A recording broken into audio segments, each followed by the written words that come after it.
Applications are in for most states with draws on the horizon. Whew, man. We're on pins and needles just like you. But for those that draw out this year, what's next on the preseason plan? Well, y'all, it's the $1 million question. Where are we going to hunt?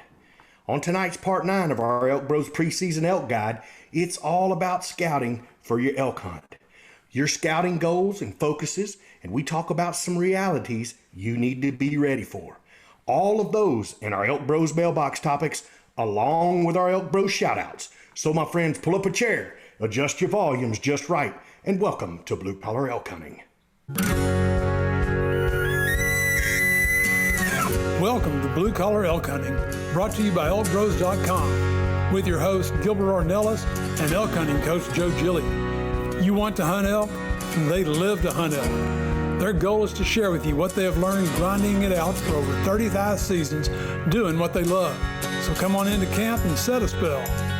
Welcome to Blue Collar Elk Hunters.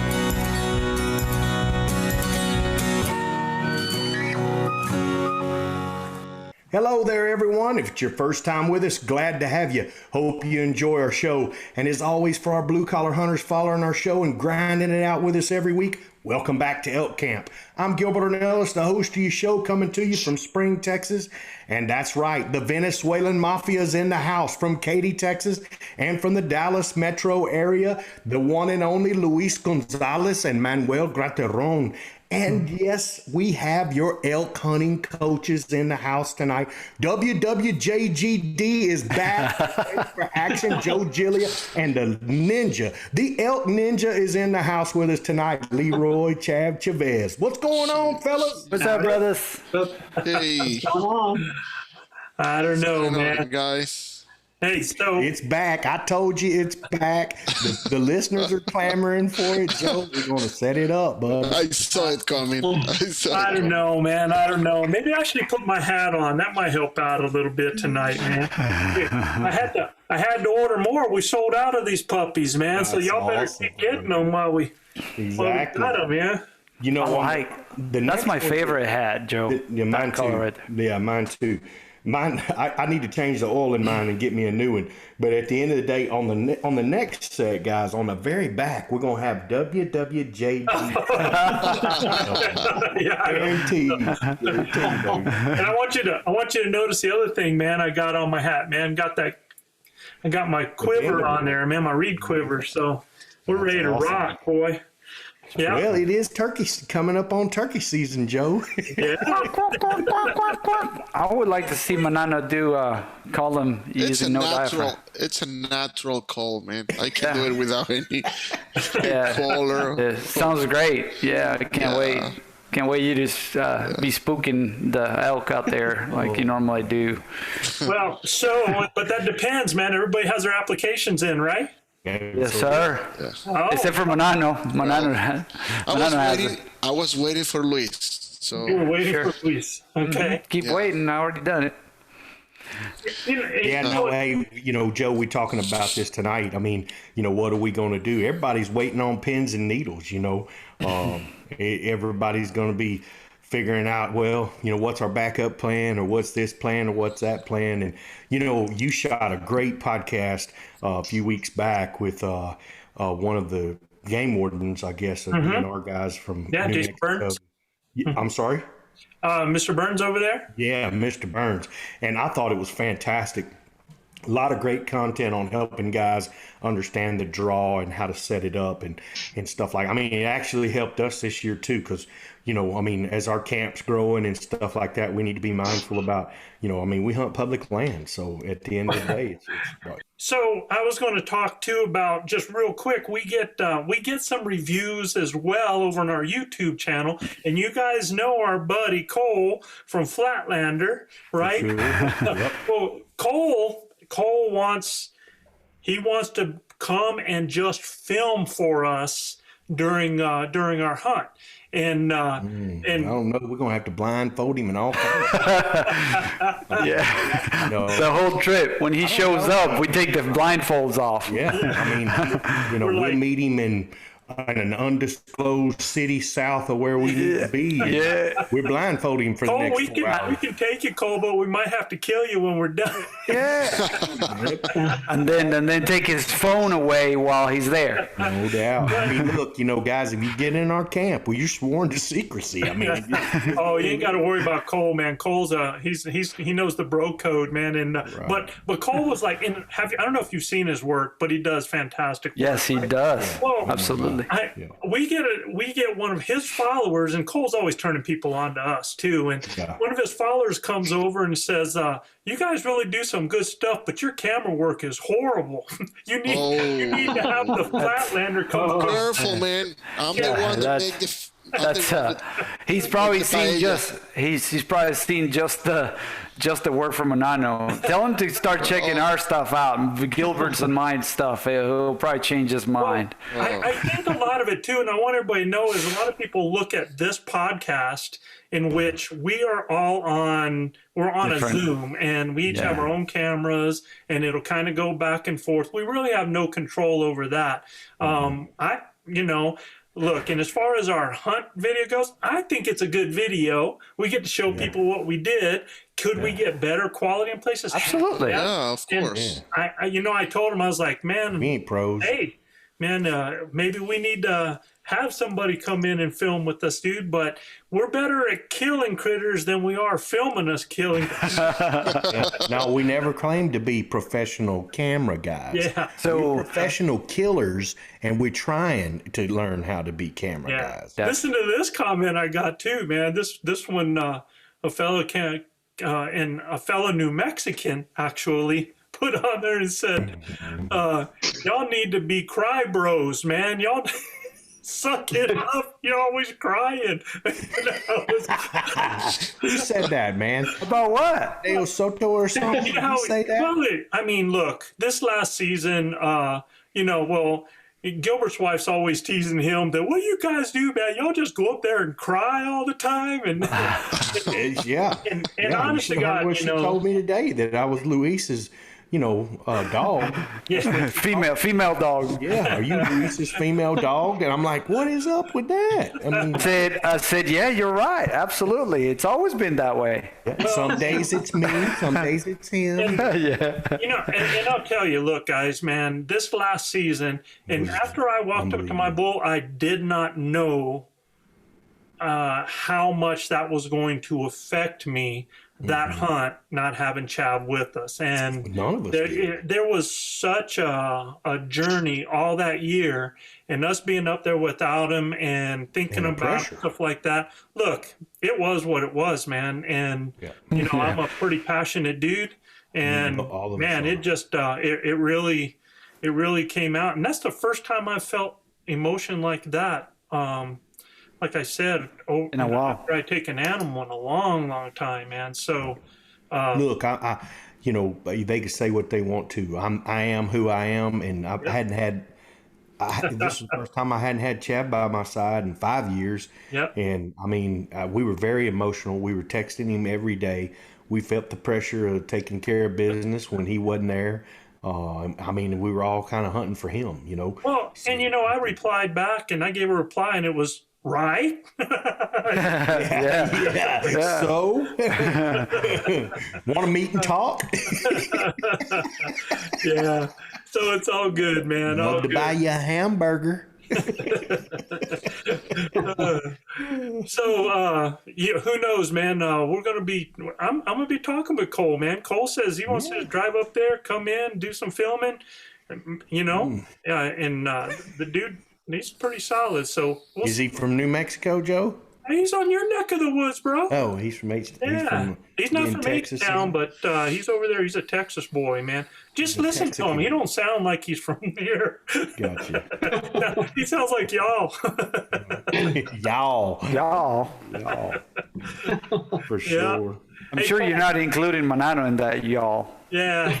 Oh, shout out, man. Shout out to you and your man T.O., man. So we got the message, we appreciate you. And for those of y'all that have not gone and checked out Flatlander videos on the YouTube, he does an incredible job. Yeah. Passionate guy, loves to hunt, does great stuff, man.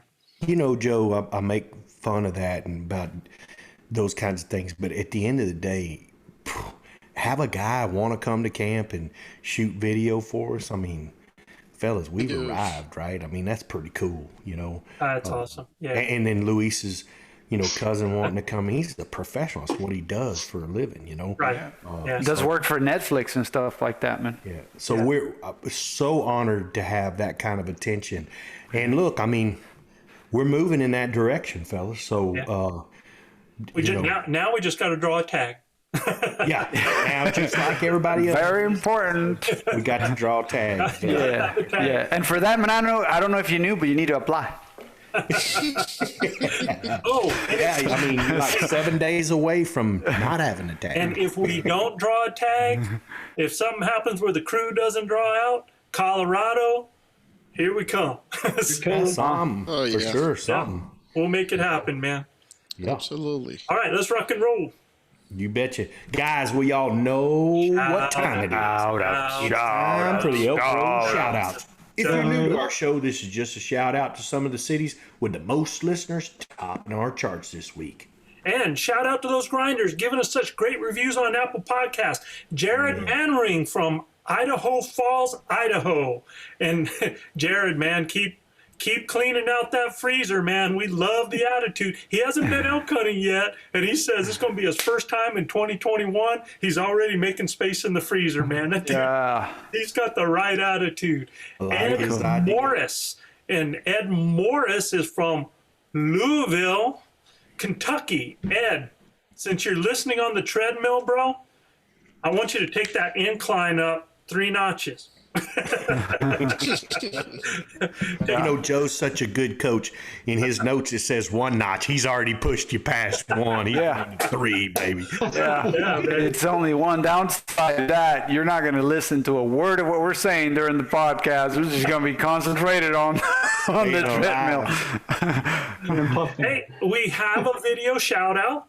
So this one, and we're going to talk a little bit about him when he gets done. Mr. Michael Scrogan.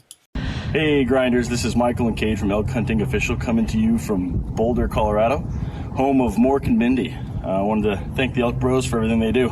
Thanks, guys. Can you do an elk call for me? Yeah. Awesome. Very cool. Awesome, man. So Very good. Michael sent me a message to send to the Mafia, and he was wondering if he was eligible for an honorary membership to the Mafia since his great-great-great-great-grandfather was Joaquin Crespo. Yeah, I bet you Manano has no idea who that is, but I do, and that's pretty cool. Manano, who was Joaquin Crespo, Manano? Joaquin Crespo, I have no idea. Yeah, he was a Venezuelan president twice. So in the early years, in the early years of democracy in Venezuela. So pretty cool, man. So awesome. And you saw my response, Joe, right? Oh yeah.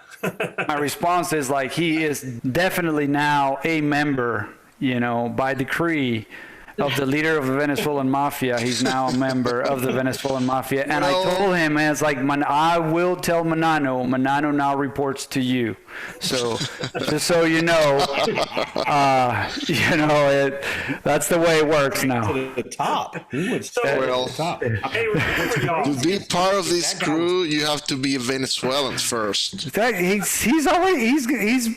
got Venezuelan blood in him, bro. Yeah, but let me tell you the second. 1884. 1884, man. Yeah, Let me tell you man. the second requirement.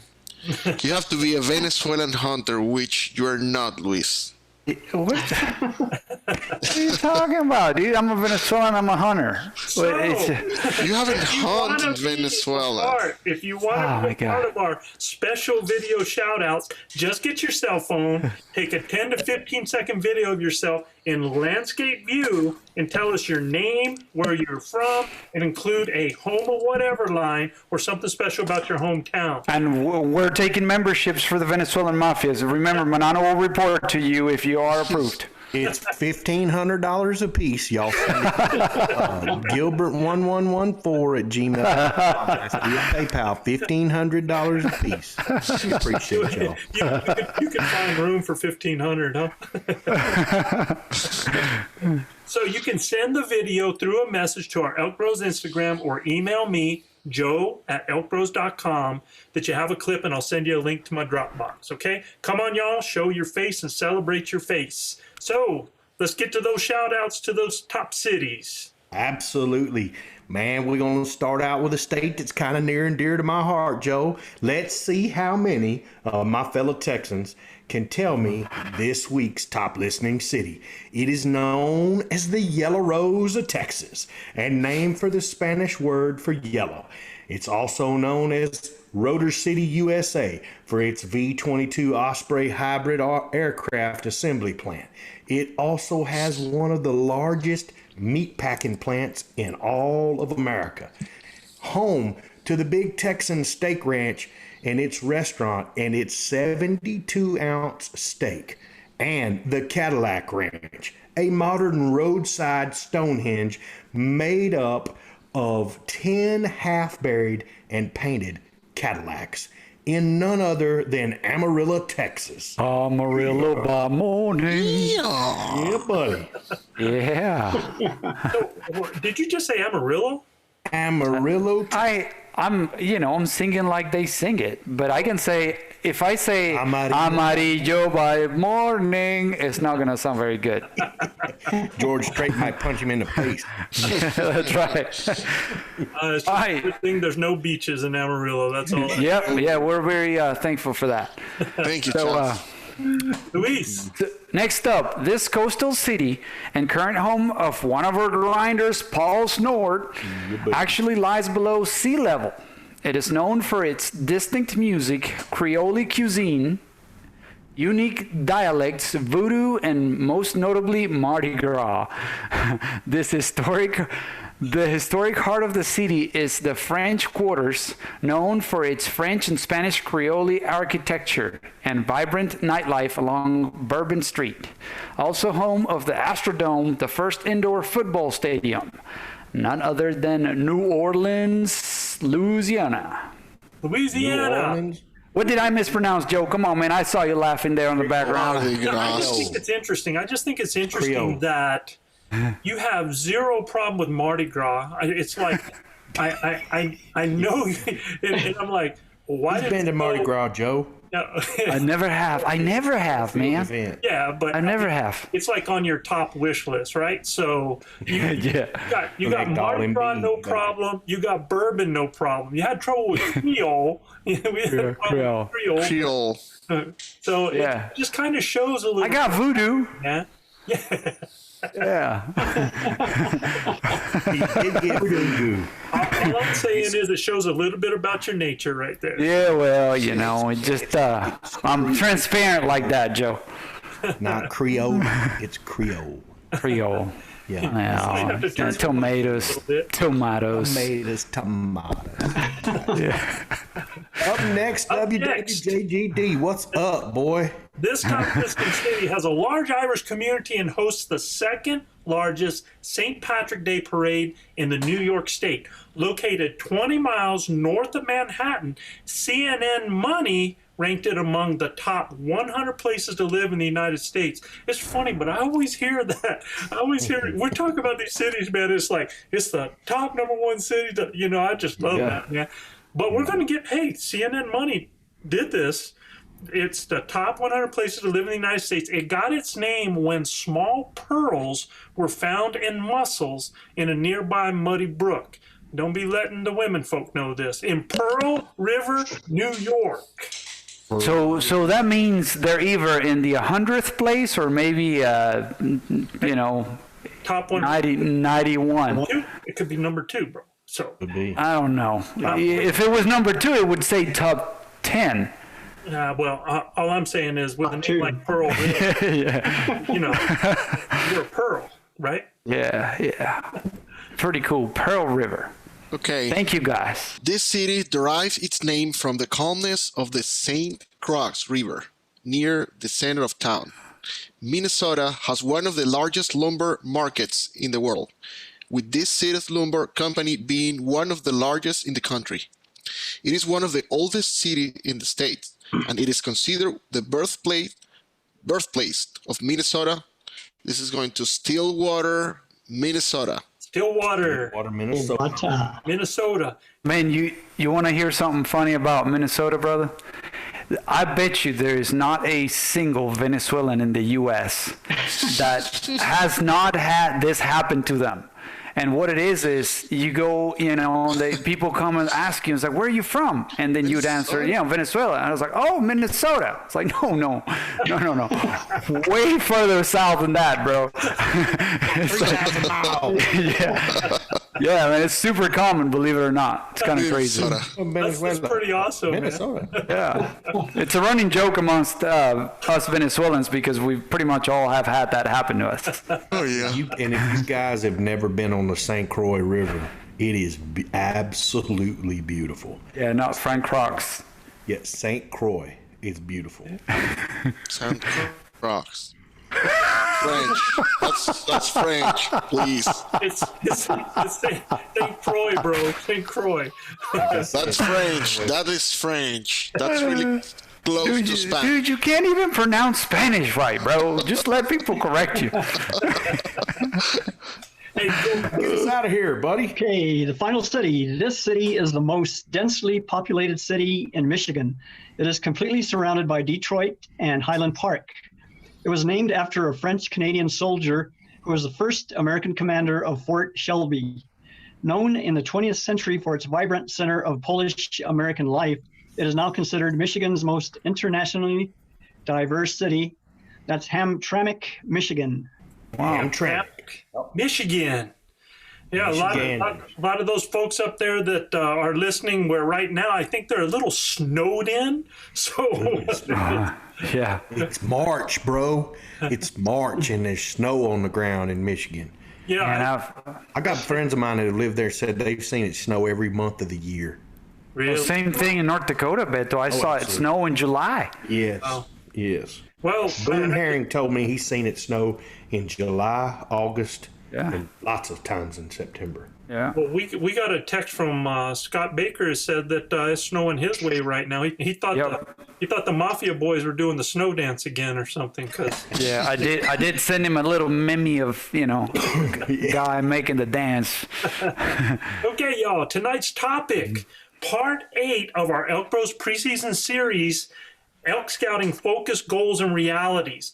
Guys, remember, the goal of this series has been to give you our tips, our perspective on how we do it. We're not saying that this is the only way to do things. This is not necessarily the right way to do things. It's how we do it. So there could be a lot wrong with it. To get things rolling in the right direction and to help you have a plan. For part 9 next week, and next week I'm actually going to be with my granddaughter next week in Albuquerque, so I'm going to have to pack some gear to do this. We're going to give you a look into the gear and setups of the ElkBros crew, how we roll, what we shoot with, what we wear, our packs, what we carry in them, our favorite layers, rain gear, boots, and what we call with. And we'll even show you how a sock or even a pair of socks is a specialty item in our packs. You just wait to hear about that one. All right. Yeah. So actually, Jim was asking me about it, and I told him, I thought we did a podcast a while back where we kind of talked about some of our gear, especially the stuff we wear and stuff like that. But so to answer Jim's question, is like, there we go, Jim. You got a podcast coming up with more detail on it, and it seems like this is going to be dedicated to that, which is going to be pretty cool. Yeah. So actually, I'm even going to, if you get the gumption to do it, unload your pack out so people can see what you have, do a little shot of what you carry, what you got there, kind of together. We only take so much. We're not backcountry like a lot of people, but Less is more for us. yeah, and we can show people what we do have and why it's important that we have it, and maybe even how we place it. We'll talk about where we have it to be accessible as well, because I think that's critical, man. I mean, there's some things that you like to be able to get to quick without a lot of movement, and those types of things. And we're really quiet freaks. So, yeah, it's going to be fun. I think it's going to be fun doing that. Plus, it's going to be where when we get to our setups, mine's going to take like a minute and a half, and Gilbert's is probably going to take about 4 minutes. You know, same with Chav and Manano, and Luis's is going to take about 35 minutes. So we might have to have extra time there when he talks about his setup. Because Set up in like what, buddy? or what we shoot. Oh, man. Oh, okay. Yeah. It'll take all of 5 minutes. I thought you were talking about setting up camp, because last 2 hunts I remember Manano third day was still asking for people for help to rig his stuff up. If you guys don't know Luis is like this guy's He's a pain. I don't want to say where, but it's a real pain, and a continuously bothering people like 24/7, and then he's a pain again. Not people, just you, bro. so Luis is such a type of organized person, ultra It organized, freaks me out, Joe. It freaks me out. that he actually puts his tent up in his yard probably 3 2 or times 3 times. and multiple times, and places everything. And I don't know if he takes notes. I don't know if he has an Excel sheet. I'm not Live video. He does. I think he's creating. He actually does. So when he I ain't gets got that time in my life. everything, man, it goes up and everything has its place, like boom, boom, boom. I mean, like clockwork, man. Hey, efficiency, bro. Efficiency, No doubt. man. That's Straight you up. know, it's like Freaking if I can make my job easier up in the mountains, why not? And I can make the time up, bro. Pretty busy too, but you know. That's not a burden. I enjoy doing it. I mean, why you have to spend like, you have to be within 2 minutes set up camp. I set up my No, camp. the problem is it's not like I. When you say I, it's not really I. Then you have to ask Beto for his 4-wheeler. Then you have to ask Brendan So, for his rope. so- Then you have to ask my help to get you, with the tarp over the. Man, So everybody's happy doing it. I mean, everybody's helping Manano. Hey, we're there, bro. We're there for you. We got you. oh yeah, I know that. Thank you, buddies. Yeah, he needs it. He needs it. Yeah, we need to take a good look at his backpack too, because if you need anything, he's got it. Oh, Luis. Yeah, Hey, did y'all see? Lighter over the years. He'll come I have. and go, "Hey man, you carry this with you?" And I'm like, "No, man. All of this stuff adds up, Beto." I'm like, "Oh, I know." Yeah. Oh yeah. Carry binoculars? If they ain't 60 yards, if I can't see 60 yards, man, I probably ought not to hunt. So No, I haven't had binoculars in a while. But the problem was I was always hunting with Manano, so I needed to make sure that we were set up, because he was always asking me for stuff in the woods. So I had to make sure I had all the stuff, Well, for both of them. Not only tell you what would them you boys lend gotta it have. to him, though, but you would keep notes. no. Oh yeah, that's the best part of it. I have a list of things that he has to borrow from me. I think everybody knows the cleaning kit is the number one thing you got to have in your backpack. And Beto makes them for all our hunters, man. Oh no. Cleaning kit. It's boys. yeah. Got to have it. Guys, tonight's topic. Here it is, man. Elk scouting. So many people always wanting to talk about this topic. And we're going to break it down into 3 categories tonight, y'all. We're going to break it down into, we're going to start with goals, then we're going to go to focus, and we're going to go to realities. And each one of these are important in their own way. So let's start out with goals. The whole reason for the scouting, number 1 goal is what? Find elk. I gotta find elk, man. That's what it's all about. The whole reason you're doing all of this is so that you can locate animals and have an opportunity.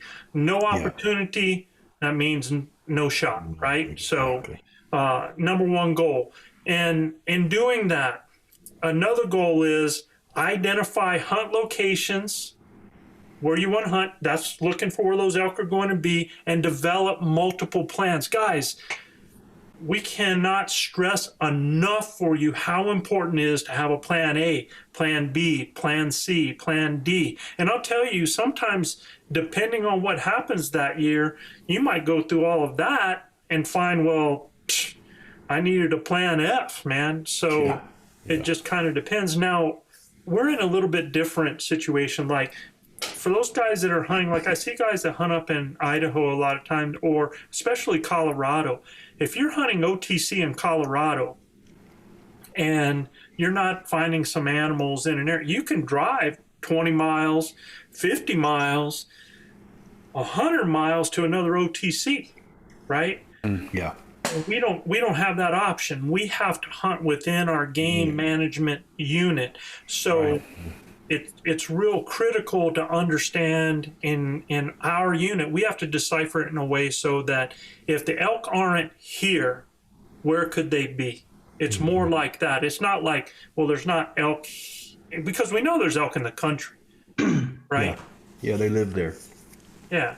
It's like in Colorado, y'all, man, that's the largest elk herd in the United States there. There's elk in the country. But you just got to locate them. And if they're not here and you're seeing fresh sign in that area from that's a few days old, they have to be someplace. Where are they? And for us in our game management unit, if we're not locating them here, like, I think it was year before last year, where did we think all the elk were going to be? Well, south. Yeah, in the acorns. Yeah. In the acorns, right? Acorn. Yeah. And I mean, we've never missed on the acorns. Never. We've always gone, if there's acorns, hunt chav. Yep. And hit them. And we go over there this time, and there's not a peep. You know, there was no cows. It was just really, really hard. So we had to go to plan B. And luckily, plan B hit for us, but it was a completely different area within that game unit. So it's real critical that you have multiple plans for that. Yeah, and that area was just ridge running, man. We're just banging out ridges every day, trying to intersect them, moving from one bedding area to the other.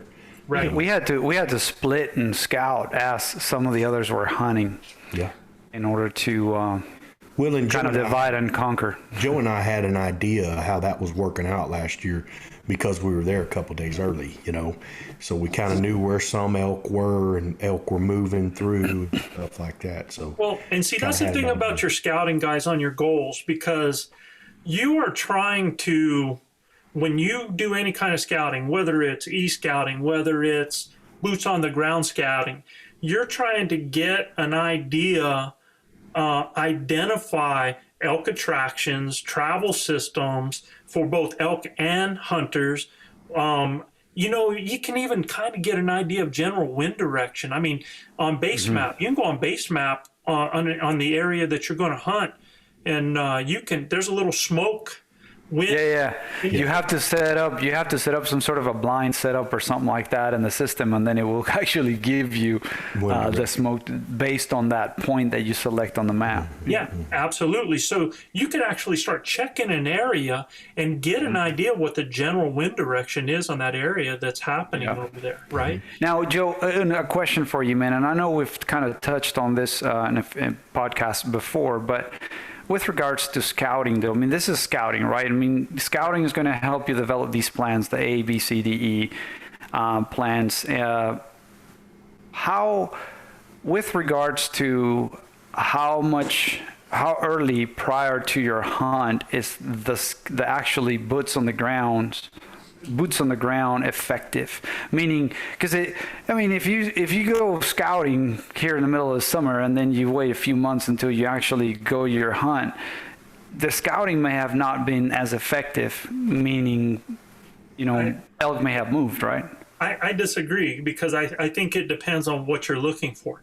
Okay. So in other words, and that's one thing that we're going to, when we go down and when we talk about realities, and we'll be all over the board on some of this stuff, guys, so we got to make sure we kind of hit it. But in what you're saying is, one thing about people's realities is they get there and it's kind of like sticker shock on a car, man.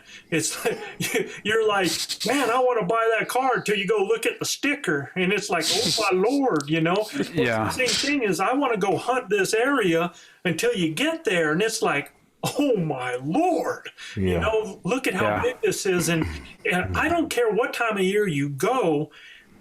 I think one of the most important things to know about an area is its features, its road system, Gotcha. what it looks like, what the terrain is like, so that you get rid of that sticker shock, man. So that you've got a feel, so that now when you go back, even if you did this at the beginning of the summer, and then you go back and you start e-scouting, now you have a whole different relationship in your head. Yeah, I agree. That makes sense. Yeah, absolutely. And the other thing is, depending on the area and how much animals migrate, especially because one thing you're not going to look for, Luis, is you're not going to look for bulls, man. I mean, Right. you could care less. Concentrate on the cows. Yeah, find those areas that are good feed areas for cows, for the herd, because, you know, Chad, we've gone through in the summertime and we've hit large herds of cows. Right. Have we been able to find them later in the same areas? Sometimes, but not in as large a groups. You know, they split up. So Absolutely. Absolutely. So I think it's real important to get boots on the ground, you know, early during the hunt. If you have an opening day that's kind of barren, so to speak, you can split your group up and check different areas, you know, give you an idea where they're actually at. And it also helps to know if there's water, where, you know, the EMAP may show water, but there may not be any water when you get there. And also the acorn crop, you know, what's happening as far as that goes. Acorn, pinon. I mean, you did a whole thing on like mushrooms, different things. There's different food sources, right? But Right. exactly what Chav is saying is generally where there's good grass, there's good moisture, huh? And when you do your scouting in the summer, when you do your e-scouting, when you have all this done, well, when you show up on hunt day, now your job is, or a day before hunt day, now your job is to reconfirm what you saw before. I mean, if you go and all of a sudden those water holes that were there are dry, then that changes some things, and you better have plan A, B, C, D in case that happens. Because if it goes dry, you're going to know, well, where are the best watering areas there? Because again, that's still going to have the best grass in those areas and the things that they're going to need to feed. So it's a great question, Luis, like what you're asking about, can you be there too early? And I say for those people that have never been there, Right. That'd be too early. yeah, it's never too early, man. So No, I can see how that makes sense. Yeah. For sure. And so in talking about the goals, we talked about being able to identify elk attractions. So remember, elk attractions, travel systems for both elk and hunters. That's critical to know, y'all. And fence lines, multiple camp locations if possible, if you think you're going to need those, because us as a group, so that everybody out there knows, our group has never done a backpack or backcountry pack in on our back to hunt. That's not our style. Now, we do utilize a base camp, but we are highly mobile as far as getting to different areas if we need to. So we can be in a different plan within 45 minutes to an hour. Yeah. So that kind of works for us. Yeah, it's important knowing the road systems that are out there, Yeah, it's shortcuts and everything else. it's real critical, man. You got to have a way to get to different areas, and the sooner you can get there, and if you just know those roads, and that way you also know where pressure's coming from other hunters, how they're driving in, where they're coming from, right? Yeah, because it'll affect the elk movement. Yeah. Yep. And a goal for me when I'm scouting, one of the goals is I don't have to see cow elk. I don't have to see them, but I love finding the sign of them. Multiple tracks, droppings. Fresh droppings. I mean, I'll drive a dirt road and try to find areas where they're crossing through, and then mark where they're at, where they were crossing from, where they were going to at that time of day.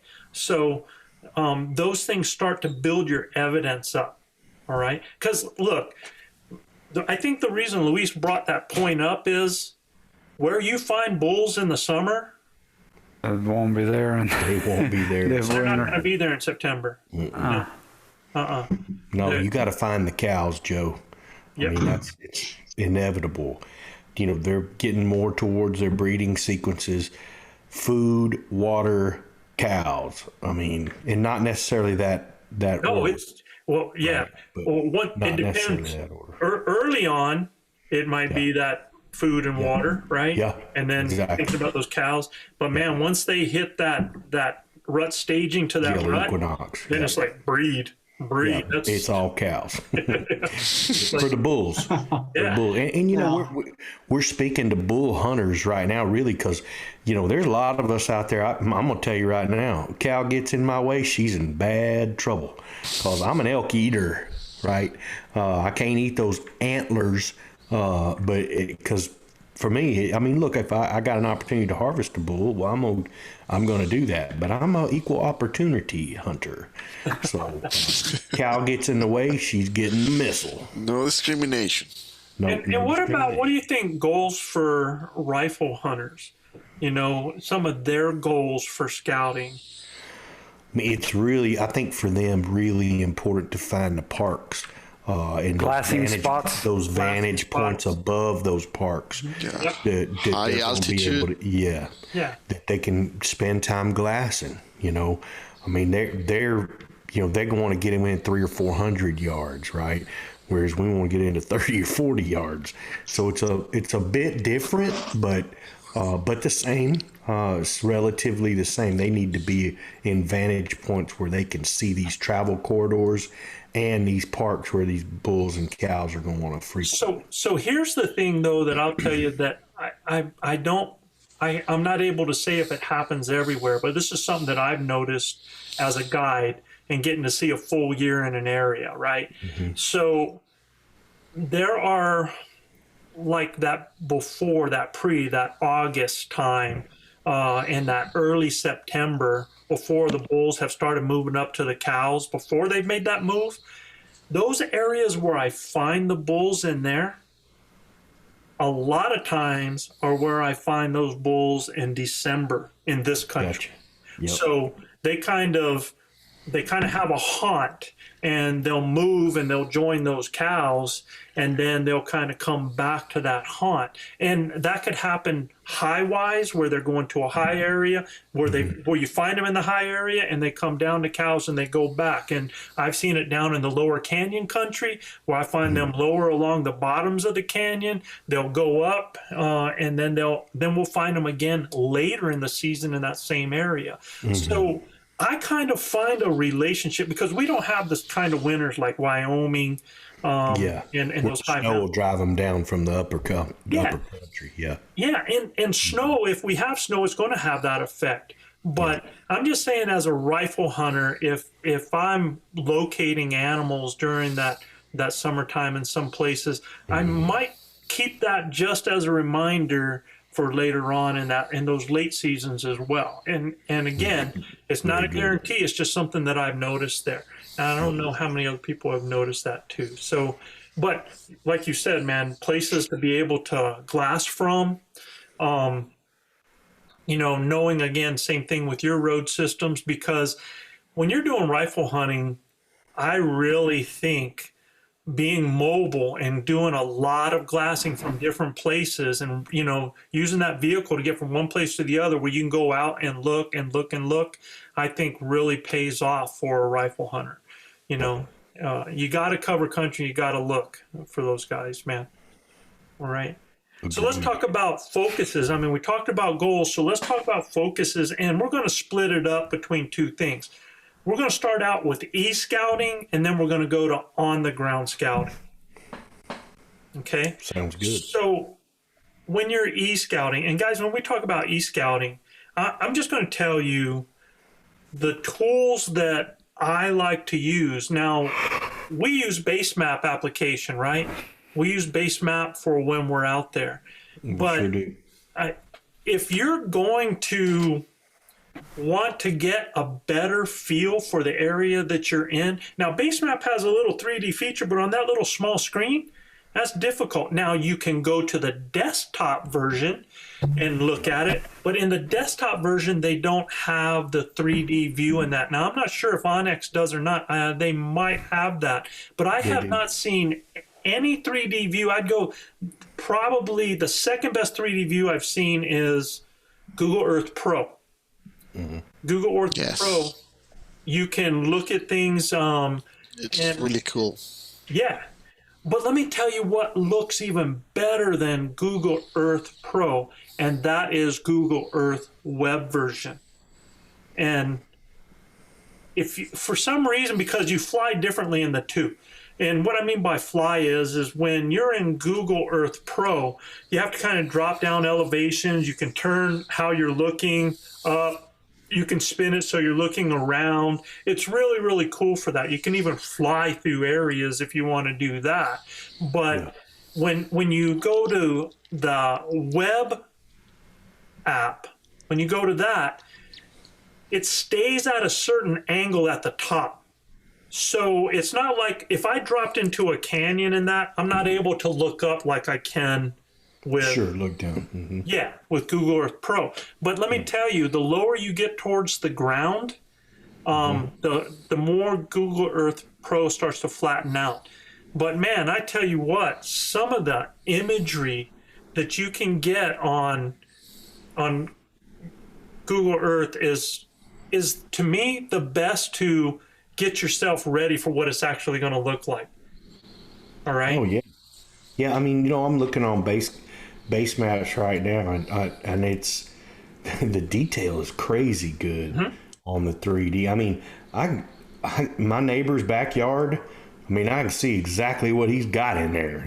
I'm not lying, man. I mean, look. But good thing your neighbor doesn't listen, man. Look at this. I mean, he's got him a pool back there, the whole 9 yards, dude. He's got his stuff all parked in the back. Yeah, I mean, you've got the shadows going on there, right? You got all that kind of stuff. Now, and look, guys, I don't care if you're a resident or non-resident. You should be e-scouting, whether you're going to have boots on the ground or not. I mean, I find so much more about an area e-scouting than just having my feet on the ground, because I'll cover an area and I see and I'm inside the trees when I'm there. But then when you start looking at it from e-scouting, it's like, whoa, man, you find this bench here. You find this saddle there. You find that area that you thought was far away is only a few hundred yards over a ridge if you go this direction, right? So I think e-scouting is huge for everybody. What type of things would you guys mark or identify when you're e-scouting? Definitely ponds, definitely water sources. If there is a spring marked on, and look, I mean there's a whole bunch of that stuff marked on base maps, right? They will mark springs and they will mark ponds and stuff like that. I mean, water's crucial for us, especially in the early season, Joe. And then definitely nice parks that are in elevation areas, that those elk are going to want to move to from the bottom to the top. And if they have a real nice aspen park in there, man, those are like unbelievable areas, and more, I would definitely try to find like bedroom areas versus travel corridors, to and from feeding areas.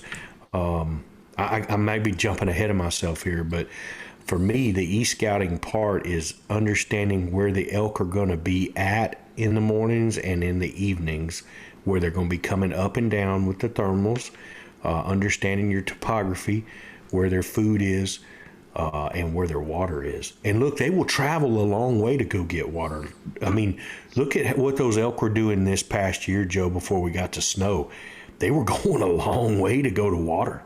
Oh yeah. You know, Yep. I mean, a long way, miles, not like 100 yards, a mile, you know. So, you guys that find it, I feel like if you can find the food sources and the cows and the water, those are really big things. So okay, Gilbert, how are you finding food sources when you're e-scouting? Well, you can really see it on the satellite. You can see those lush parks that are really green and plush. You know, most of these satellite images, you can actually tell what time of the year they were taken. Yeah. Well, you can If you're change finding, What I Do what? usually do is I go back years, Right. and I see the pattern yes, through the years. So that's gonna give me a good sense of where the green pastures and stuff. Yeah. yeah, and you know, base map marks burns too. You know, and if you're in a burn area or something like that, you know, it don't have to be long after that burn area, Joe. And you know as well as I do, they get a little precipitation in there, and boom, all those big forbs start popping out. That big, heavy green grass starts growing. Absolutely. And man, here you go. You got a whole herd of cows wanting to be in there all the time, eating that good grass. You know, so And yeah, like you said, a lot of forbs in there. yeah, a lot of ahead. forbs. Yeah, I was going to say, when you're looking at some of the parks and maybe even the drainages, and you can tell where the topo lines are. If it flans out and you see some discolored spots on the green, that could be a wallow. You know, something to look for. Yep. And I was going to say, like you, Chav, is that especially where you have a drainage that starts to funnel out into something kind of a little bit flatter, like Chav's talking about, and you look at it on the satellite, and right where that funnels out, you see a little green patch in there. That shows that you've got moisture in that area. Anytime you can go and you've got a little bit more brown grass and then you see a green little patch that's in there, you either have a seep, a spring, or an area that's staying wetter longer. So that kind of tells you a little bit of something about that. And, you know, you talked about what I call an elk attraction. Gilbert, you said burns, right? Yeah. Okay. You know, if you're in Oregon, it could be where they're timbering, man, because it's so thick. Any break in the canopy. Other elk attractions that I want to talk about are like funnels, saddles, finger ridges from dark timber to grass, areas that have the big four. See, here's the problem. A lot of people look at a map of an area and they're like, wow, I mean, the elk could be anywhere. Really, the elk are going to be in certain types of areas. After you've done this long enough, you can look at an area and go, man, there's going to be elk in this area because it has this, this, and this. You know, if it has the big four, if it has benches, bedding areas, food source, good grass, water, okay? If it has those big four, man, it eliminates a lot of that area that doesn't have that. What I'm gonna do is I mentioned some of these, and I'm going to show you some of these things that I'm talking about. I'm going to share my screen, and you guys see this right here? Mm-hmm. Okay, so when you look at this, you've got, this is what we call a saddle. Now, this is, and a lot of guys would think that this is kind of a reverse saddle. And here's what I mean by that. If you look at this saddle, it's an area that goes between from one area to another, and you can see how that's going across, right? That will go in between two other large peaks or large areas or large ridges that would create that saddle. Or you could have a saddle going over the top of a ridge. That's a low spot in there from one area to the other, right? Much like the ridge on your right there. It's got a low spot that goes right through the top of it. Yeah. There's one on the right. There's one on the left right there as well. Right. But this is interesting because a lot of saddles that you'll see will be hills that have got a lot of trees, and then in the bottom of it you'll kind of see like a park or something that kind of goes over from one side to the other, right? The reason I really love this saddle is it would really be a good travel corridor because the critters can stay in the trees the whole time, going from one side to the other, right? Well, Joe, you love circles. That's not a, Oh, see, he's got a little semicircle going Yeah. right there already. See, it's just a little seed. Well- not full yet, but it's getting close. When I looked at this on the map, this area where the bottom of this arrow is coming from is just, it's just a beautiful, flattens out down in there. And then you look at all this north face that's next to this arrow where they can come up and actually bed up in here and then even end up back down in this bowl on the backside there. It's just really a solid looking area as far as I'm concerned there, right? It just something that, and look, if I'm a rifle hunter in this country, you know, I mean, I've got some peaks here that I can be on, walking these ridges, doing some calling, you know, there's a lot of ability in this. So that's what I mean by a saddle. And also remember what I said, like you're seeing the clearing on the side, that could be all treed with the clearing happening in the middle going across. Okay. Where a lot of times elk will go up into a saddle and feed in that as well. Okay. Yeah.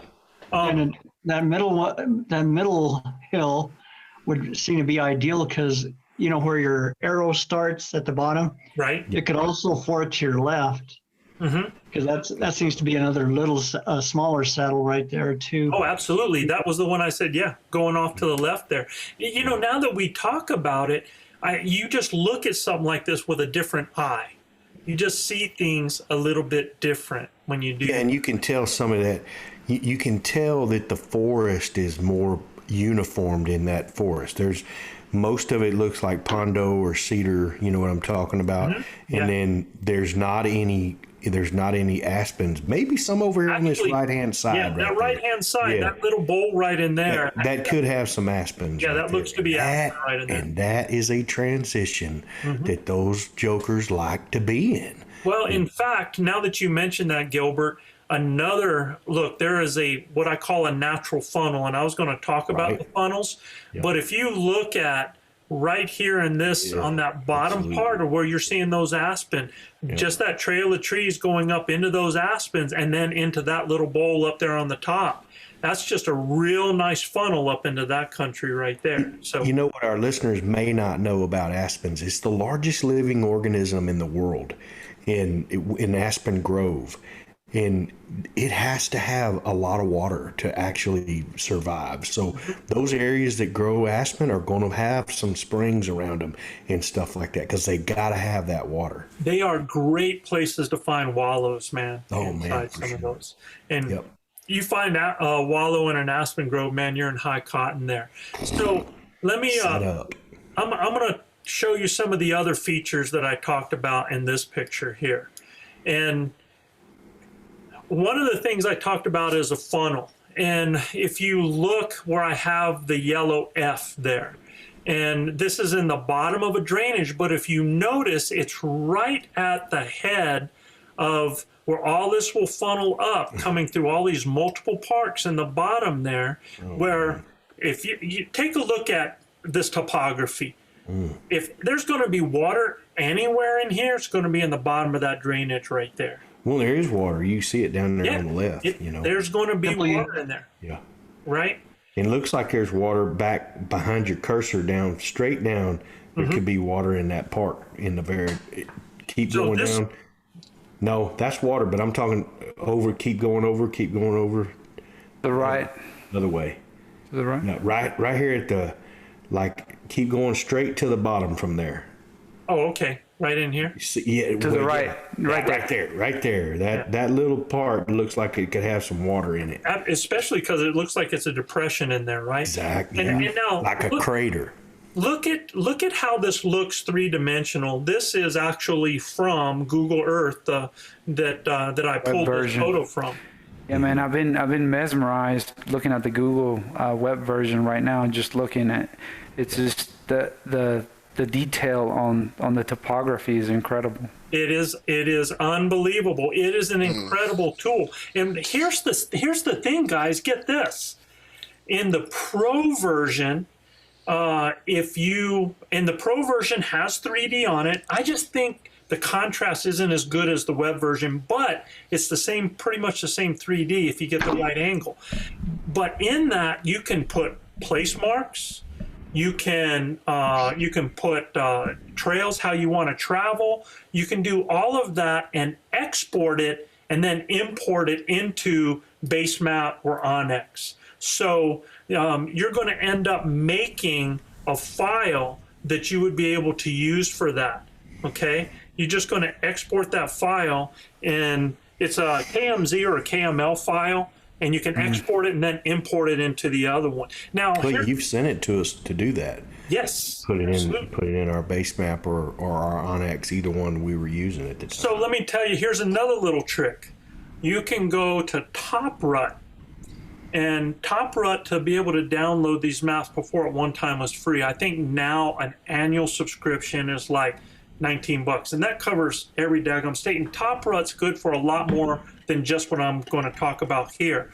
But in TopRut, and they don't sponsor us, y'all. We use it. I use it. Right. And I can actually download a KMZ file and of all of the topo for an area in our state, import it into Google Earth Pro, and then I can turn that layer so I can turn it on and off and take down the opacity. And now I can see the topo on top of the 3D view.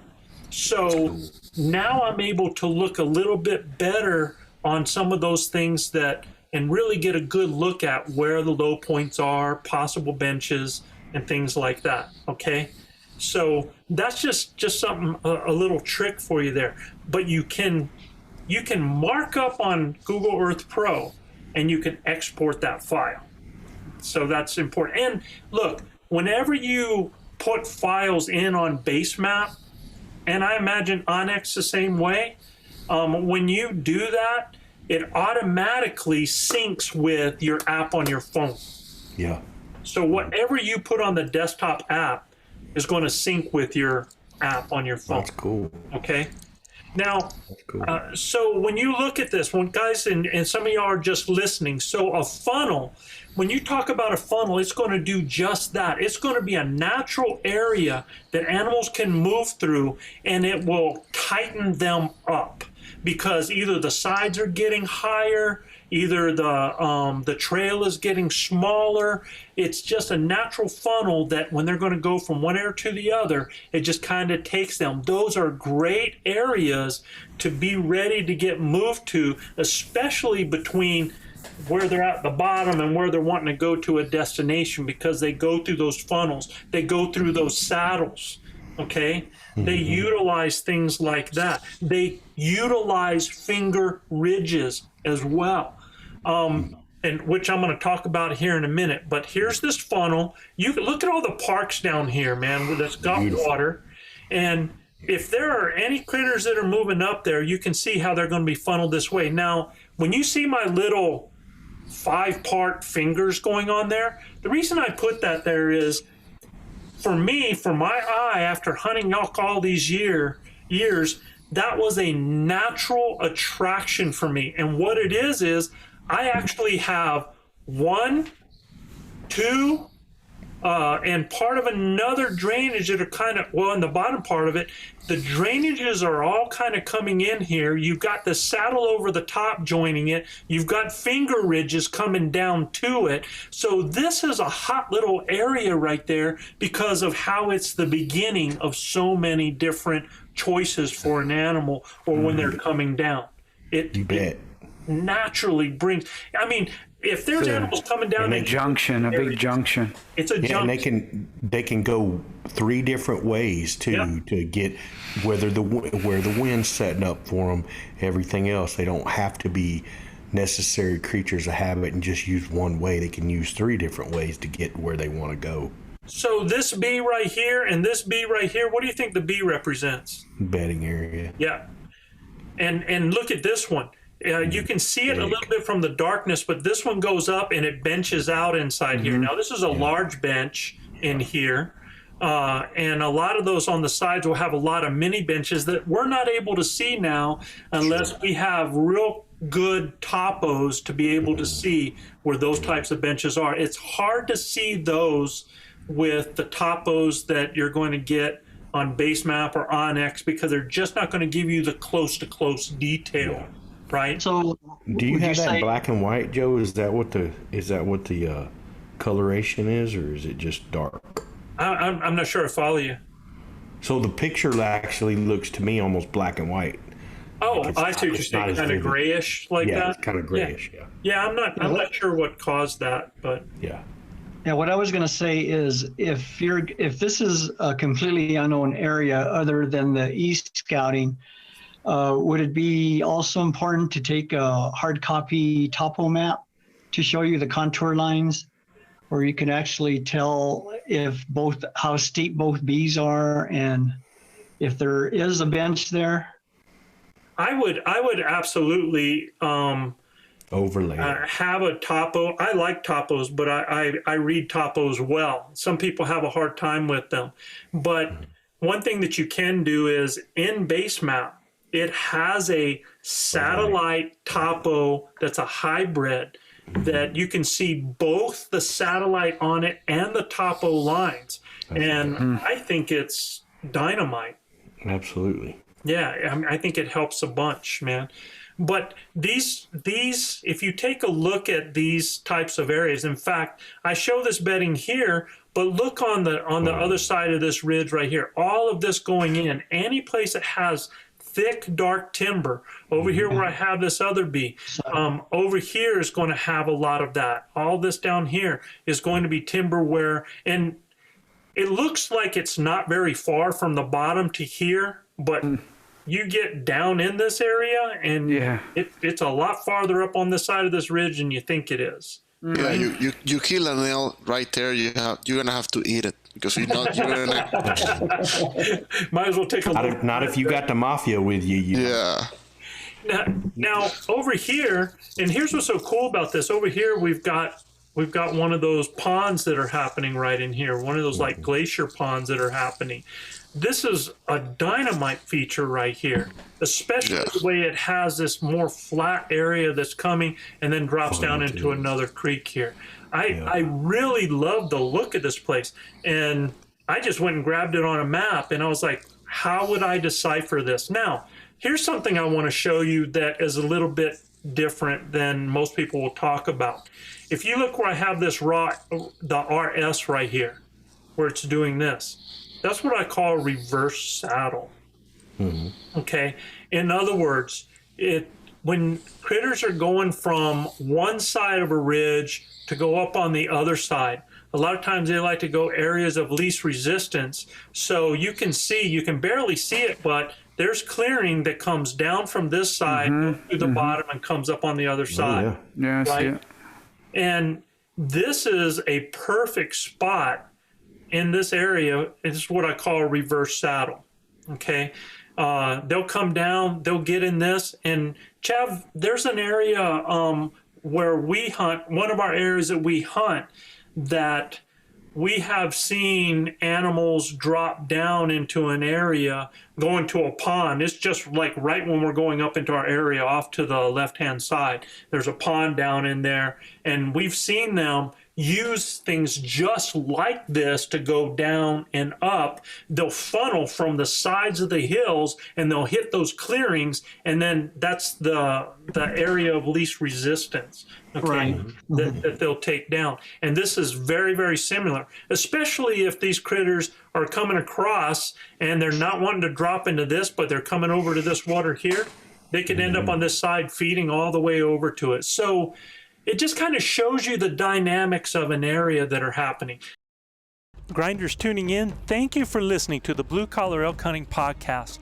Our goal is to share our knowledge and help you flatten that learning curve so that you too can have some of the very same incredible experiences that have given all of us here at ElkBros a lifetime of memories.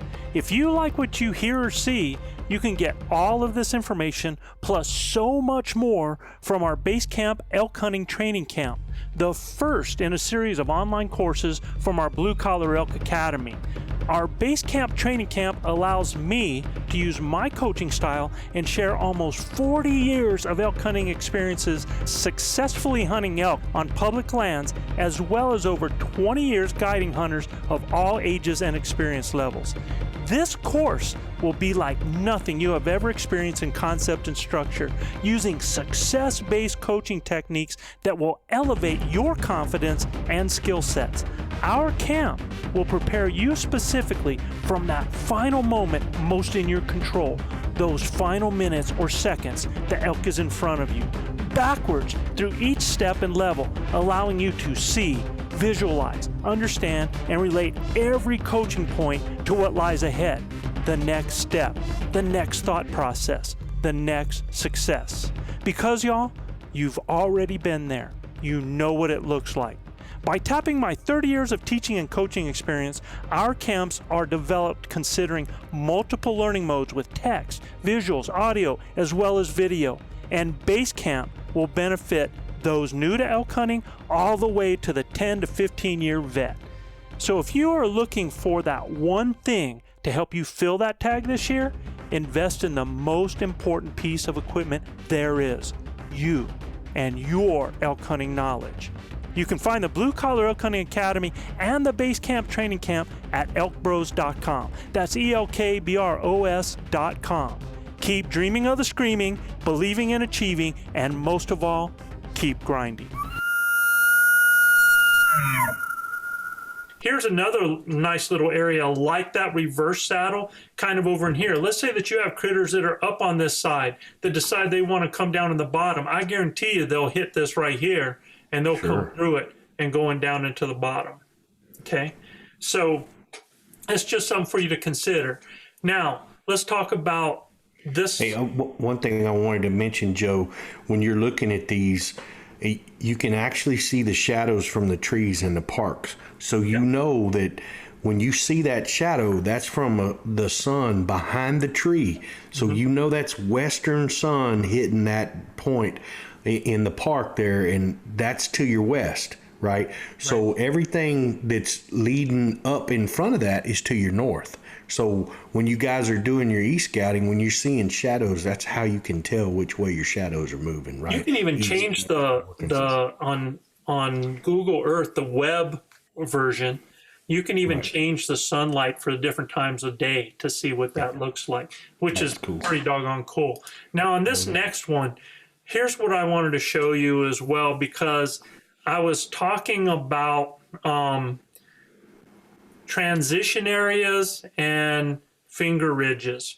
And I'm going to show you some things that I have found that elk really, really like to do. Now, there's not many people that I've talked about this with, but this is what I see all the time. I did it in different colors, so hopefully you can see it. But anytime, like you notice over here on this side, we have a bunch of parks happening over here. And the bottom underneath is kind of like a bowl from the steep sides. We have in this is like where you see the red, this is a finger ridge right here. Where you see the red over here, this is a finger ridge coming down like that.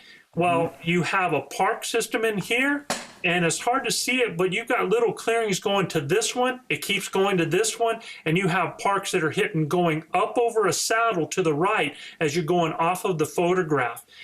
Anytime you have systems like this, the elk find travel routes right between them. And this is a beautiful little treed saddle that they can hit this ridge and drop down into here, or they'll keep going, or even come up and go back up into bed this way. Anytime you have these little park systems, elk will connect them. They could be in this one, and you would never know it if you're over here. Okay.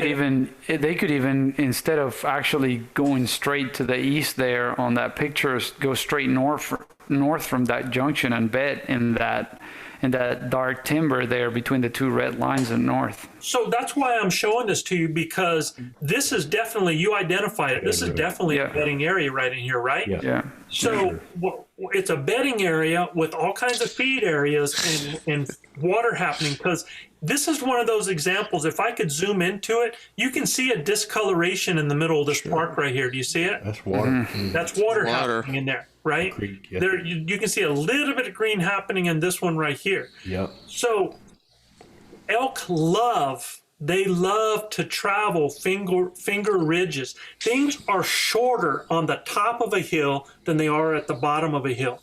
So they love to travel these ridges like this and then use that to get to an area and drop off into a location. That's why I show you, again, here's a great bedding area up in here. And there's the finger ridge that would become a travel route for elk as they're coming down. Lead it right into that park.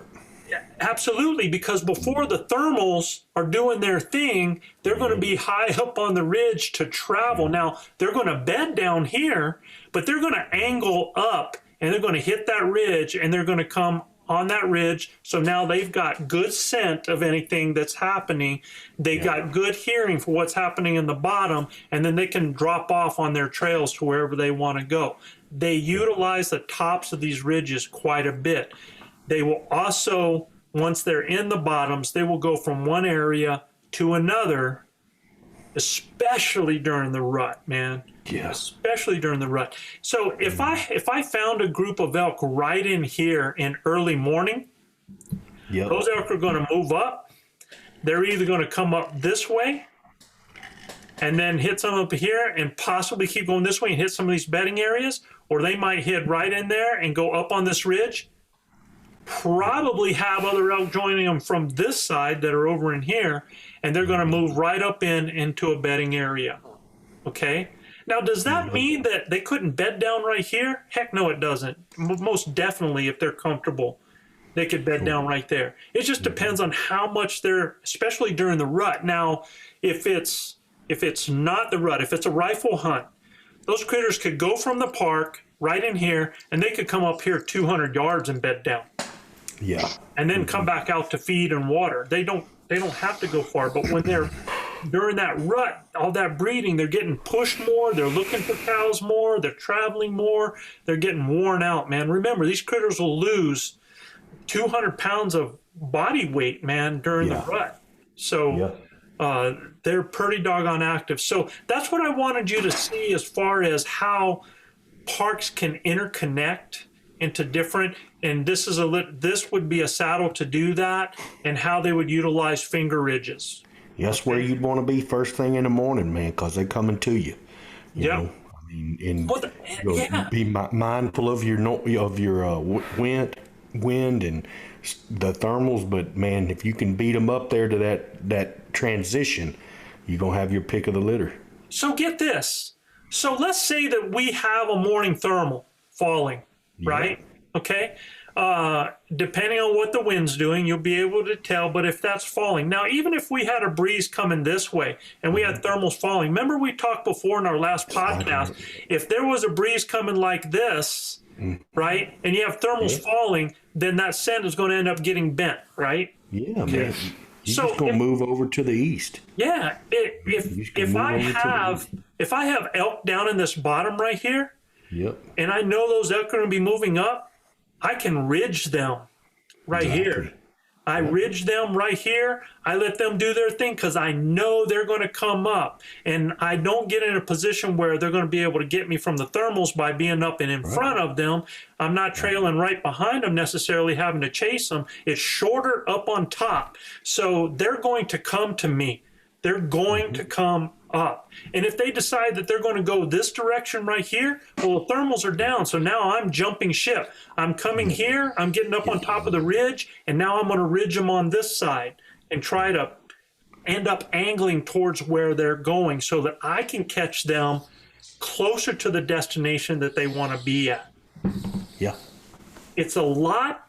I can travel a lot faster on a ridge line than I can down in the bottom. Oh, yeah. Yeah, because down in that bottom ain't nothing but blown stuff down and lots of big old and you got to go rocks. back, and you got to go back up. Yeah, and the thing is, you can always drop on that side of the ridge, into the trees and just stay, just above them, and letting them come to you, So it's a way to think about that. Now, if I had elk over in this park right here, and I'm on this ridge, and I think they're and they sound like they're starting to go away, Well, now I got to change, man. I got to drop off. I got to go. And then I've got to get above where they're at, but not getting to the point where I'm above them so that my thermal's dropping down to them. Again, if I have that breeze coming this way, though, if I'm coming from my left to my right and those thermals are like that, I've got a lot more because that wind is going to keep pushing that scent towards me. Okay? So you just got to take all of that stuff in when you're doing that. But when you're e-scouting, identifying those types of things and where those animals are going to be. In here, traveling up through here, traveling up to their bedding areas. Okay? Definitely. From here to up here, this is a transition corridor right here. Okay? You bet. All right. So that kind of explains that a little bit as far as elk attractions. I'm trying to see if I missed any. We didn't have, I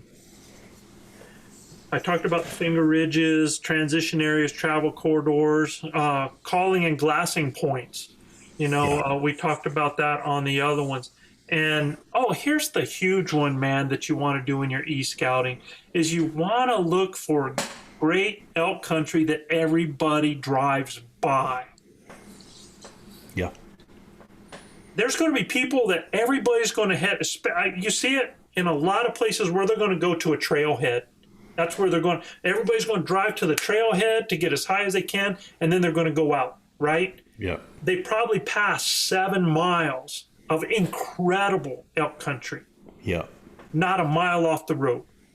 Yeah, and you got to know that those other hunters are pushing them to you anyway. Absolutely. So one thing that you could do, and I've seen other guys talk about this as well, is you can actually, because on the Basemap app, on the desktop, Basemap desktop, you can actually draw circles of a certain diameter, half mile, mile.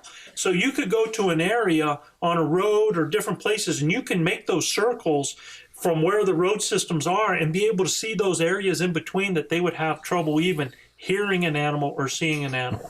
It just kind of gives you an idea, right? Yeah, I was thinking back to where you killed your bull this year, Joe. Heck, you weren't 3/4 of a mile from camp. No, but where we started was 6 miles east of there. we ran that herd down, and you killed that bull 3/4 mile north of camp. The elk crossed a road.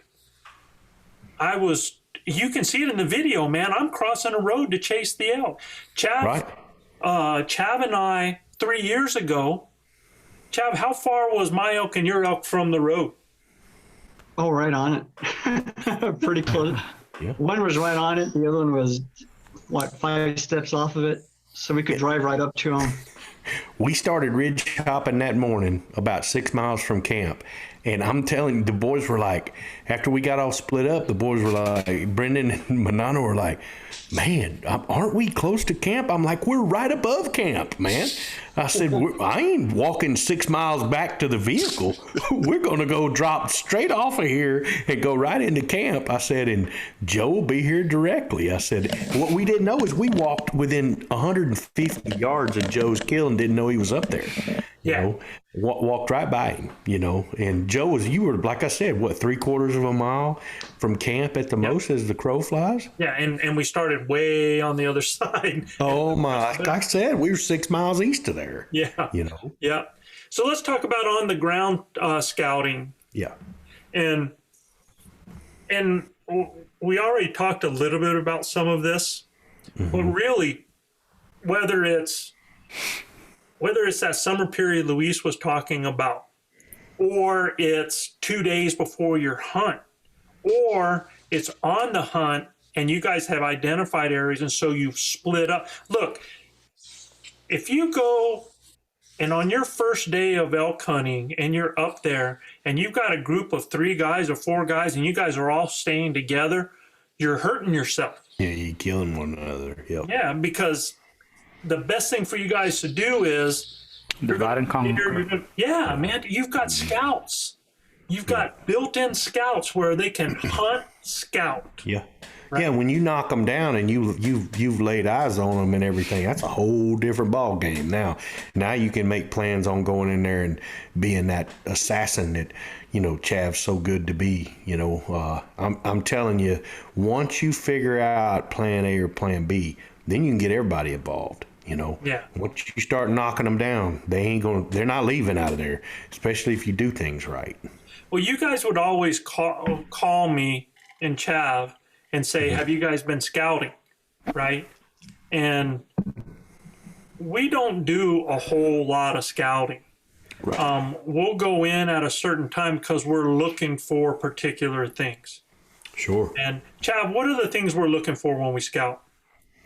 Well, we're looking for water sources, because sometimes they're there and sometimes they're not. And sometimes they're in the weirdest places. And a lot of times what's a dependable water hole is dry. So you're looking for that, definitely.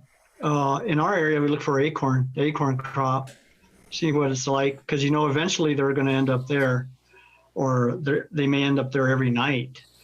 And then just general travel patterns by looking at the track on the dirt road.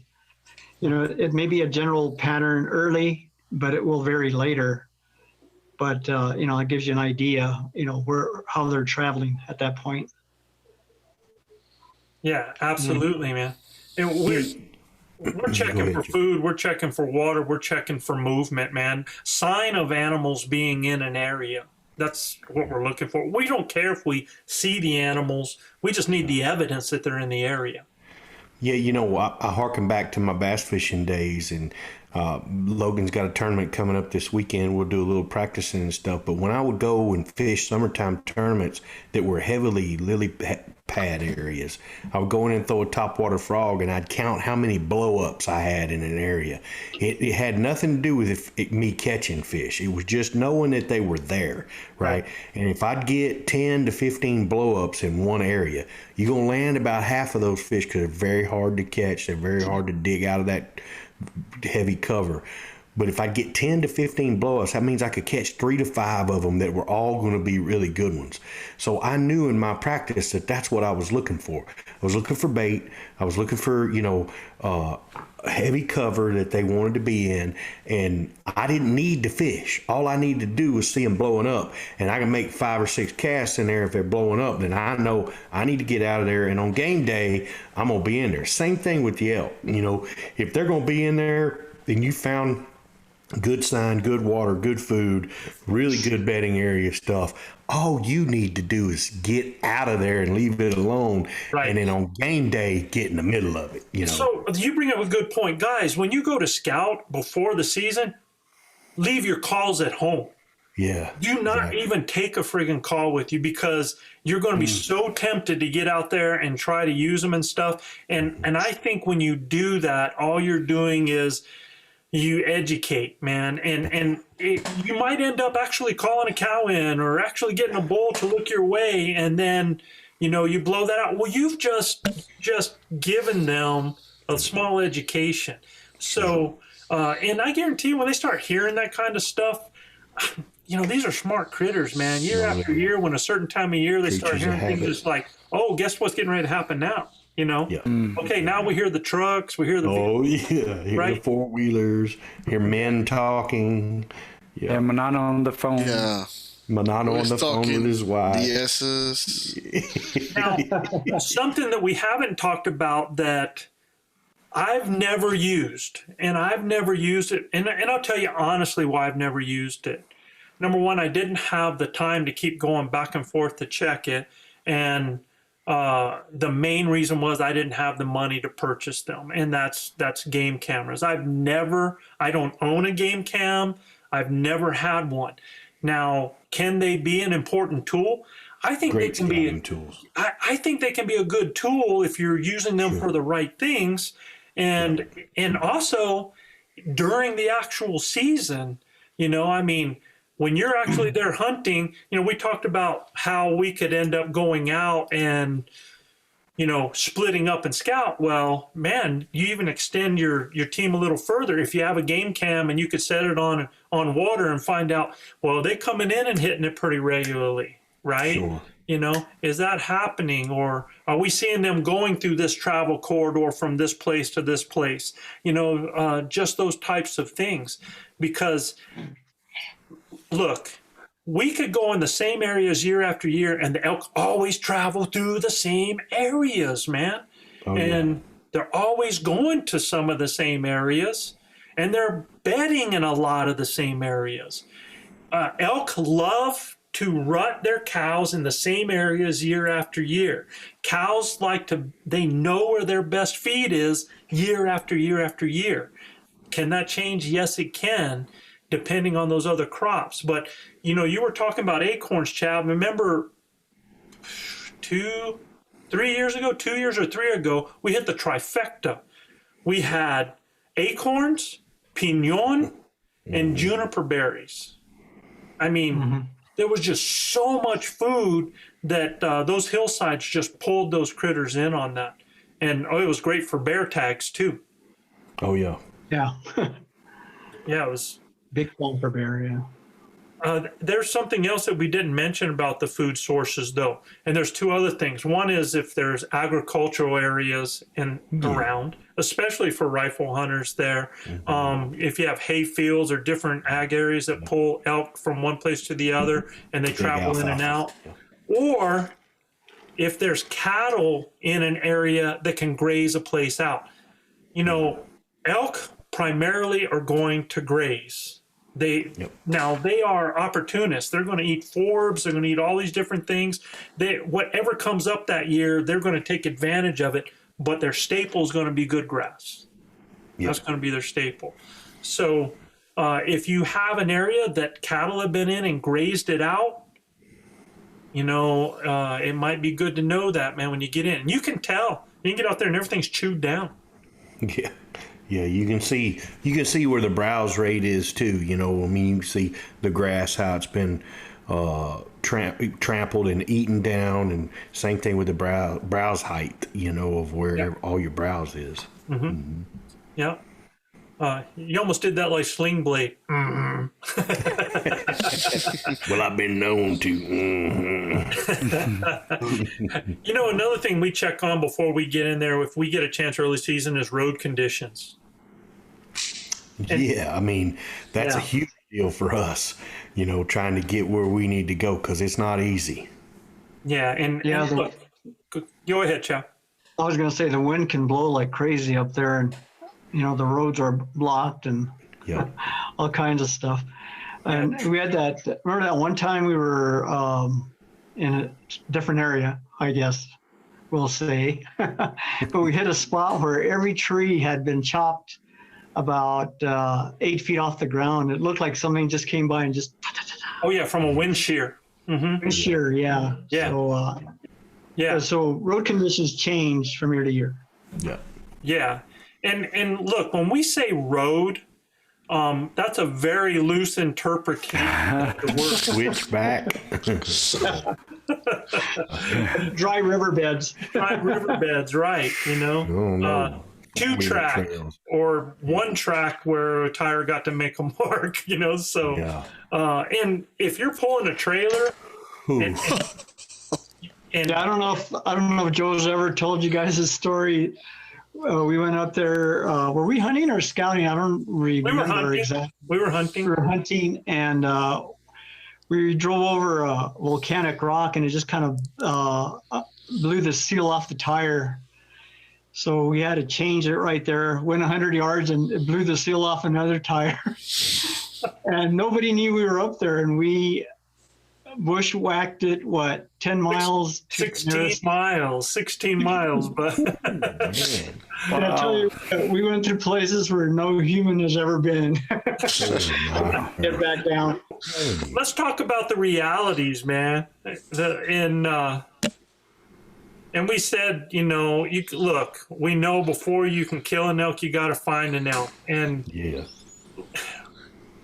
we are not able to emphasize this enough. It's going to be bigger. It's going to be farther. It's going to be steeper than you ever imagined if you haven't had boots on the ground. Yeah, if you don't know it, for sure.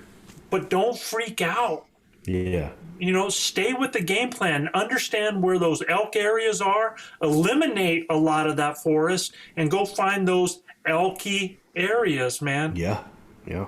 Elky areas. Elky You know, areas, man. We were Elky talking. areas. Luis and I got the opportunity to hunt with Paul Snort as we reported on another podcast, and he was telling us about his hunt, and he'd never been there before, but he did exactly what we were talking about right now. And every morning that kid would pop out of his truck, and man, he's just in the middle of them, you know, and everybody's going by him, like passing him up and everything. And they're like, we ain't hearing nothing. We ain't seeing nothing. And he's like, I don't know what these guys are talking about, man. They're all over me, you know. And I mean, he could have killed an elk every day. He went through the same thing when he first got there, though. He said he got there, he got out and looked around and said, oh, my God. Oh, yeah. Well, it's big country where he was at. Big country. But Big country, steep country. And, but man, he didn't have to go very far, and boom, he was in them, you know. So here's the thing to remember. Y'all, how do you eat an elephant? One bite at a time, brother. One bite at a time, man. Exactly. So when you get there to those woods, you can't take it all in and go, where do I start? You know where to start. You find the big four, man. You find where there's going to, and you can draw circles around these areas where within so much of a distance, there's water, there's bedding area, there's grass, right? Okay. You've got those things that are going on in there. Benches possibly inside those thick timbered areas. And thick timber can happen in not just a north face, but there can be canyons in between where that can happen. It could be one that drops down into something off of a mesa, and they're on the sides down in there. So wherever there's going to be good cover for them where they can get to water, grass, and security, man, they're going to be good. Okay. Doesn't necessarily mean that they'll be there. So great point. Just because you find an area that looks like the perfect area doesn't mean elk are always going to be there. Yeah. But Look for the signs of, are they there? Signs are important. Yeah. Fresh droppings, you know. In case of bulls and stuff like that, are they rubbing their antlers out? You know, you blowing up trees. Absolutely. Fresh drop tracks in the road, tracks in the mud, around the water holes. I mean, and you don't know whether they've been there recently or not. That's something we didn't even mention, though, as a feature. And we talk about land features, but as some of your sign besides tracks, old rubs tell you a lot where, and like I said, bulls like to rut in the same areas year after year, and that gives you, it just shows you those places that they like to be. Find those old rubs, man. Okay? That's right. Good stuff, man. Learned Very a lot. good stuff. So let's hit the mailbox and we'll get out of here. Sounds good, brother. Hey, Ed Morris from Louisville, Kentucky asks, what do you carry in the backcountry in the way of first aid, triage provisions? Have you had instances where you had to use the kit? Not a whole lot, but there's always going to be that one time. Luis got Manano. What's that? Says Manana. You know, I carry a little bit of something, some bandages. I carry some wet wipes, and I carry an ace bandage, and that's been mainly for my ankle. But the ace bandage has a lot of different uses, you know. Do you carry any hot spot or moleskin or anything like that? I do, yeah. Yeah, because that gets used a lot every year. For sure, yeah. That moleskin it helps with, you know, with no blisters and stuff like that. And I tell you, something else I use, and it's not just moleskin. I used Gorilla Tape, and you know, that Gorilla Tape is Super ultra glue. Tough. Yeah, Tapes super up the glue shoes. cuts. You know, And Tape up your shoes when they fall apart. no, that he'll have Manano to tie his sole into paracord, Manana and his paracord. Paracord. paracord. No, Don't forget I the think chapstick. yeah, and I think look, I we travel light in a sense that most of our stuff is really at camp, and we kind of break the day. Sometimes we break the days into two hunts, and then just kind of so that makes us like Joe said, we're fairly mobile. And to me, the biggest safety precaution that you can have is good communication. And that's what that Zolio device was, a game changer for our last hunt, because then that way, if something happens to any of us, we can quickly communicate and move around with our four-wheelers and bring somebody to camp. And then at camp, we'll have more provisions. At camp, I can tell you, I have, a full first aid kit. Yeah, we do have full first aid kits. Yeah, to where you can, you have all kinds of bandages and just stitches if you want to have stitches or anything like that. So that's kind of the way we do it. We don't carry all that first aid on with us as we're hunting. Yeah. No, there's some items I do carry, kind of like what Gilbert talking about, right. The bandage and a wrap, because there's so much you can do with that. Yeah, absolutely. I recommend, if you can get a blood clotting gauze, it's got blood clotting gel inside of it, and I saw one thing that, as far as it was a type of suture, an external suture that you can use that if something bad was to happen. But in fact, here's a plug. Corey Jacobson did a video on one of his Destination Elk either 2 years ago or 3 years ago, where they had a guy that jammed a broadhead in his calf, and it was a bad situation, and that's when they realized that they weren't ready for a situation like that and was using anything and everything they can. The good thing was they found a workaround and they used their head with what they did have, but that's kind of an eye-opener, and they actually have a kit that they talk about and different things in that kit, and that's something I would recommend, Ed, if you really want to know something about that, to take a look at that and see what you need to carry.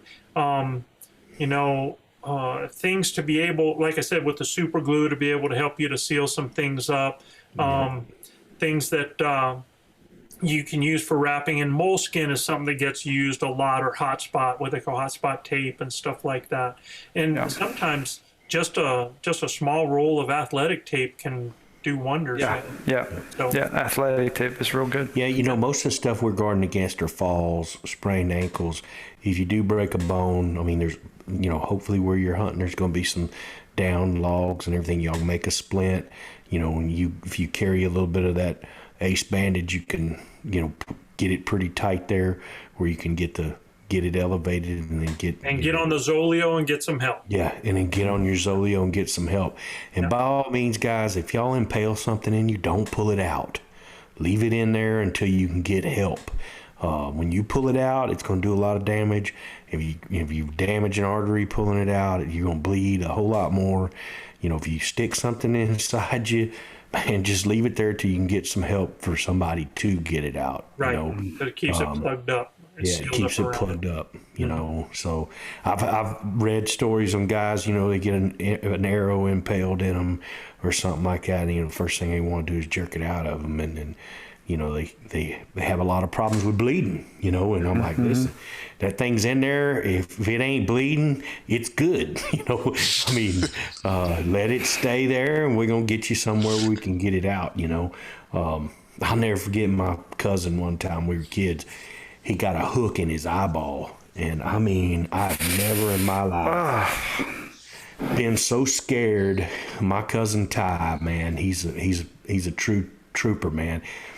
He was pulling his rod and reel out of my truck, and the worm weight came off where it was set on the reel. It came off and flipped and just pendulumed up and stuck him in the eyeball underneath on the right side of the iris, right underneath the lip of the eyelash, and it stuck him right in the eyeball, right in there, man. And the first thing he wanted to do, he goes, stop the worm weight from swinging. The weight's swinging like right. So I stopped that, and I'm like, what's wrong? What's wrong? He goes, stop it from moving. So I stop it from moving, and he turns to me and he goes, it's in my eyeball. Oh my God. I'm about to pass out just from listening to the story, man. I'm looking at him. I'm like, oh man, oh my God, Ty. I said, don't move, dude. He goes, move, hell. He said, I'm wondering if my eyeball's still in there. I said, it's still in there, dude. Just relax, man. Just relax. I said, I'm getting dizzy, bro, with this story, man. I said, I don't think it's past the barb. I said, let me look. And so I pulled his eyelash up, and sure enough, man, it was just to where the barb is. And I said, man, hang on just a second. So I went and got me a long piece of, I've been getting hooks out of people for a long time. I went and got a long piece of braided fishing line. I doubled it, run it back up underneath there, man. And I said, all right, dude. I said, I want you to hold the top of the eye of the hook against your eyeball, right against your eyebrow. I said, when I jerk on that thing, I'm gonna pop it right out. And he's like, you're gonna jerk my eyeball out. You know, he's all freaked out. I'm like, well, you got a hook in your eye, bro. You know, I'm like, you probably can't see out of it anyway. If I jerk it out, they'll put it back in there. He's like, oh man. He's bawling, you know.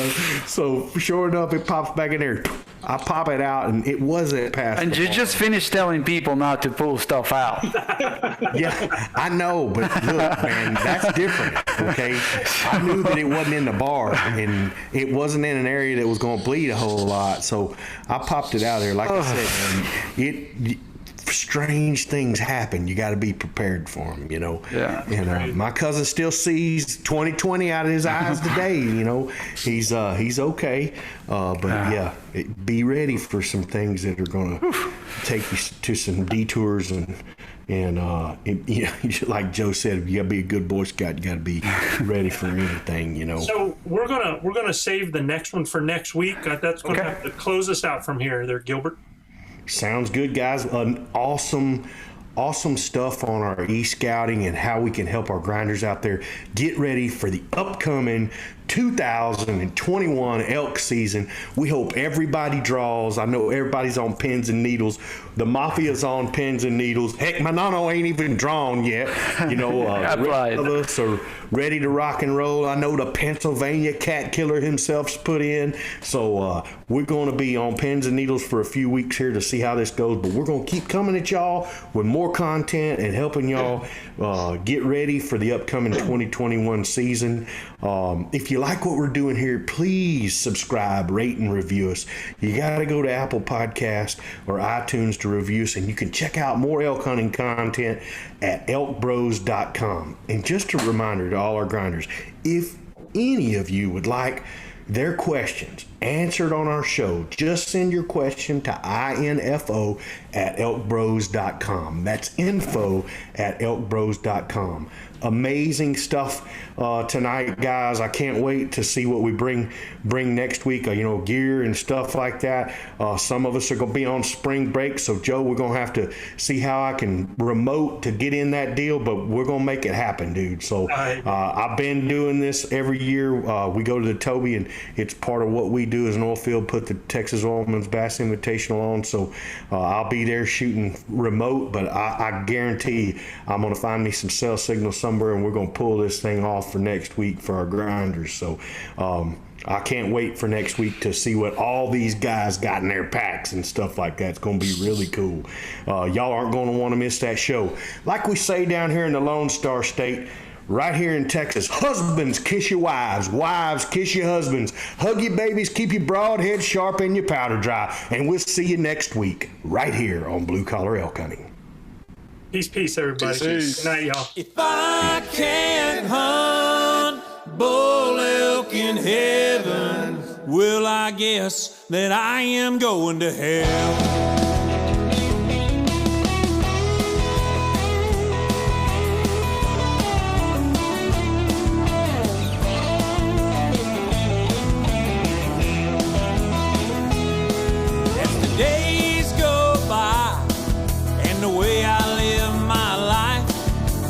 Nothing in my way when the time is right.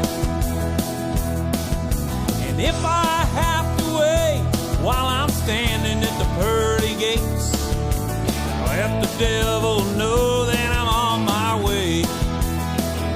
Because if I can't hunt bull elk in heaven, well, I guess that I am going to hell. You see, the stubborn side of me has always been wild and free, and the solitude in the mountains gonna bring me home. Yeah, if I can't hunt bull elk in heaven, well, I guess that I am going to hell.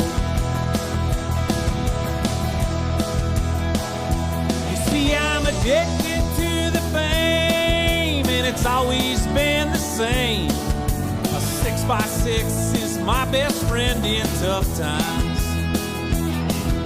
He's staring down at me, mounted in disbelief that I climbed his mountaintop with a stick and a string. I called him out one-on-one, and when it was said and done, I was standing over him, pope and young. Yeah, if I can't hunt bull elk in heaven, well, I guess that I am going to hell. You see, the stubborn side of me has always been wild and free, and I'll never be done on earth chasing them bulls. Yeah, if I can't hunt bull elk in heaven, well, I guess that I am going to hell.